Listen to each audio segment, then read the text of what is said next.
Ну, углубление закончено. Опять же, как я говорил, мелкие детали. Было водолазное обследование, есть небольшие замечания. Сейчас эти мелкие штрихи устраняются. То есть, по сути, день-два отсюда уйдет техника.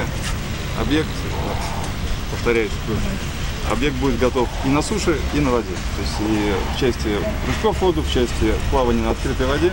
То есть, в принципе, все трассы вычищены, все трассы готовы по тому уровню, который требует Международная федерация. Даже запасом, с учетом того, что если будут форс-мажоры по погоде, если будет светить солнце, вода будет испаряться, все это предусмотрено. Запасы, скажем так, по глубине они достаточно. Это новая квалификация операторов появится.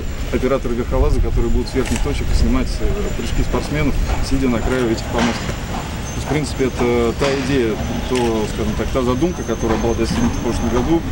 До 24 камер у нас работает с вами на этом объекте. Если в целом мы говорим про весь чемпионат, то до 100 камер у нас будет суммарно освещать чемпионат.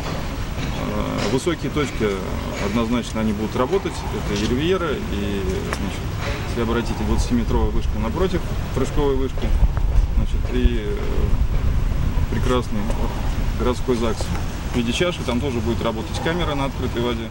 Весит сама металлоконструкция 33 тонны, 36,5 тонн.